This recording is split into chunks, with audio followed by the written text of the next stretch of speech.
সকলকে স্বাগত জানিয়ে আজকে একটা মিষ্টি রেসিপি শেয়ার করতে চলেছি।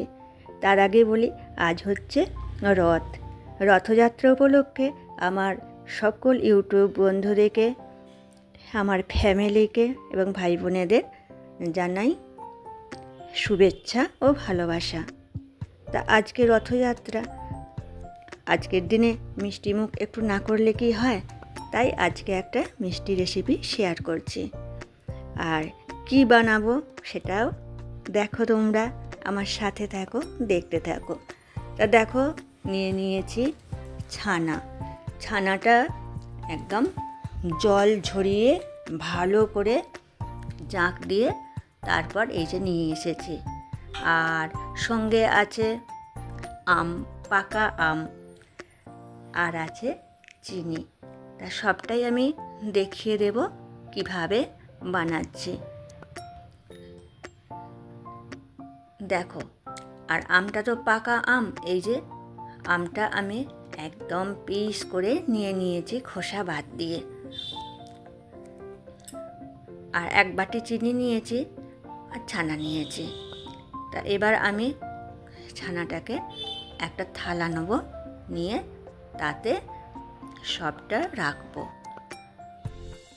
ছানায় কিন্তু একটুও জল থাকবে না, সেভাবে ছানাটা একদম সুন্দর করে জাঁক দিয়ে নিতে হবে, তাহলেই জল চলে যাবে। তারপর এই যে একদম ন্যাকড়ায় ভালো করে বেঁধে জাঁক দিয়েছিলাম।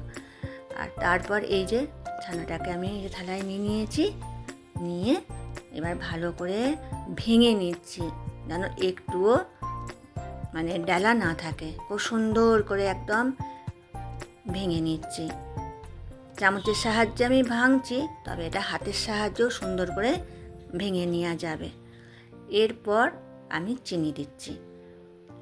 চিনিটা এক বাটি নিয়েছি, এই বাটিটার, তো আমি এই চিনিটা পরপর দেব। মিষ্টিটা যে যার প্রয়োজন মতো দিয়ে নিলেই হবে, কেউ একটু কমও দিতে পারে, কেউ বেশি দিতে পারে। আর আমটা আমি নিয়েছি, আর আমটাও খুব মিষ্টি, তাই চিনিটাও বুঝে দিতে হবে। এবার ভালো করে চিনি আর ছানা মেখে নিতে হবে। আমি চামচের সাহায্যে মাখছি, এটা হাতে করেও খুব সুন্দর করে ভালো করে মাখতে হবে, একদম মোলায়েম করে। যত ভালো করে মাখবে তত ভালো করে জিনিসটা তৈরি হবে। এরপর আমি কড়াই বসিয়ে দিলাম, আর কড়াইয়েতে এবার মিশ্রণটা দিচ্ছি, যে ছানাটা আমি মেখে রেখেছি চিনি দিয়ে, সেটা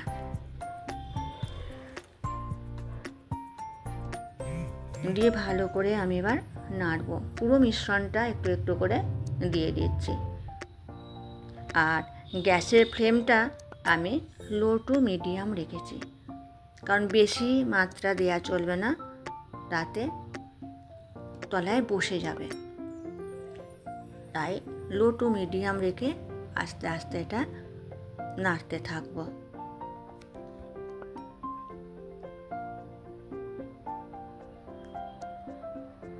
বেশ কিছুক্ষণ এইভাবে নাড়তে থাকবো। আর এবার নাড়তে নাড়তে বেশ আরও নরম হয়ে আসছে। কতটা নরম হয়ে গেছে এটা দেখেই বোঝা যাচ্ছে।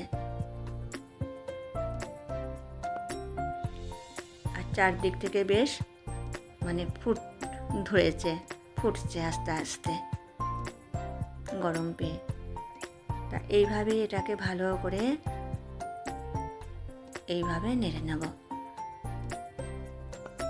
কিছুক্ষণ এটা নাড়ব। আর ওইদিকে আমি আমটা যে নিয়েছি, আমটা আমি মিক্সার গ্রাইন্ডারে ব্লেন্ড করে নিয়েছি, তাতে বেশ মিক্সড হবে ভালো।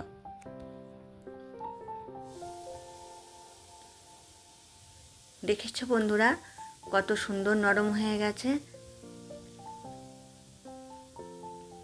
এটা খুব সুস্বাদু হয়, খুব সুস্বাদু। খুব টেস্টি মিষ্টি। চারিদিক দিয়ে এটা ফুটছে, তাই সব সময় নাড়তে হবে, নাহলে কিন্তু তলায় বসে যাওয়ার খুব চান্স। এরপর আমি দিয়ে দিচ্ছি পাকা আম, যেটা আমি ব্লেন্ড করে রেখেছিলাম সেটা। এবার আম দিয়ে ভালো করে মিশিয়ে নিচ্ছি। সমস্ত মিশ্রণটা যেন আমের সঙ্গে মিশে যায়। আর এত সুন্দর এবার সেন্ট আসছে, এই আমটার সেন্টটাও খুব সুন্দর, একদম মিষ্টি। এবার এইভাবে আমি বেশ কিছুক্ষণ নাড়তে থাকবো। বাটিতে কিছুটা আম রয়েছে, তা সেটুকুও দিয়ে দিচ্ছি।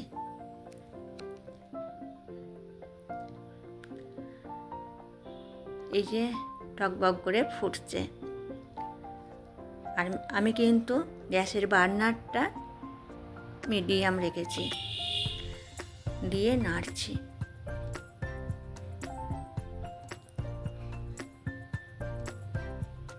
দেখো নাড়তে নাড়তে বেশ অনেকটাই এবার মানে জলীয় ভাবটা কমে এসেছে। এই দেখো একটু শক্ত শক্ত ভাব আস্তে আস্তে আসছে। জিনিসটা কিন্তু খুব শক্ত হবে না, নরম অথচ শক্ত। দেখো এবার গ্যাসের ফ্লেম আমি অফ করে দিয়েছি।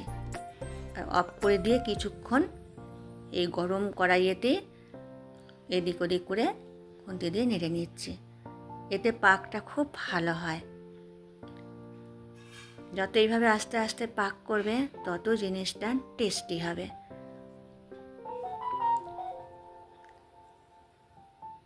দেখি বোঝা যাচ্ছে কতটা সুন্দর হয়েছে, দেখি বোঝা যাচ্ছে।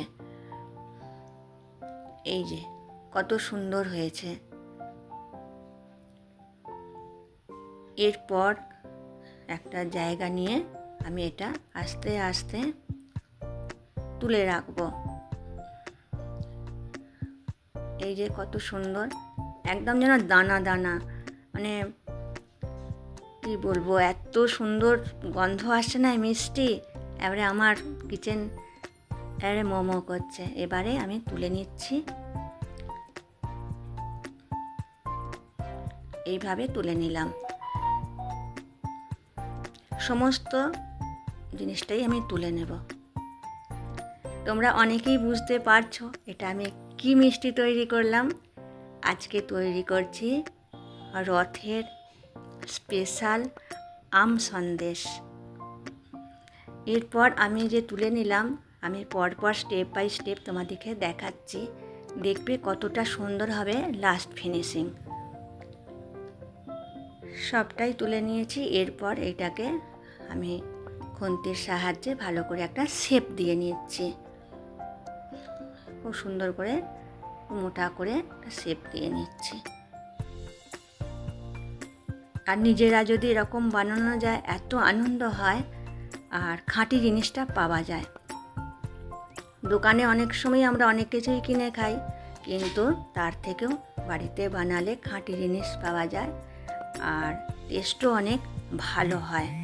কোনো কেমিক্যাল নেই, একদম অরিজিনাল ম্যাঙ্গো সন্দেশ। তা দেখো আমি যে শেপ দিয়ে নিয়েছি, আর ওপর থেকে কিছু বাদাম কিশমিশ আছে ছড়িয়ে দিয়েছি, আর একটু পেস্তা আছে, ওটাও আমি এবার ছড়িয়ে দিচ্ছি। দিয়ে আমি একটা ডিজাইন করে নিয়েছি। তোমরা যে যার মতো ডিজাইন করে নিতে পারো। তো দেখো আমি এইভাবে ডিজাইনটা করে নিয়েছি। এটা বাড়িতে যদি রেখে দেওয়া হয়, তা এটা প্রায় 1-1.5 মাস ভালো থাকবে ফ্রিজে রাখলে। 15 দিন তো ভালো থাকবেই। আর এটা টিফিনেও দেওয়া যাবে, লুচি রুটি পরোটার সাথে ভালো লাগবে। বাড়িতে অতিথি এলে জল খেতে দেওয়া যাবে। তোমরা একবার হলেও এভাবে বানিয়ে দেখো, আর বানিয়ে তারপর খেয়ে বলবে কেমন হয়েছে। ভালো লাগলে আমাকে অবশ্যই কমেন্ট করে জানিও। আজ আসি, সকলে ভালো থেকো, টাটা, বাই বাই।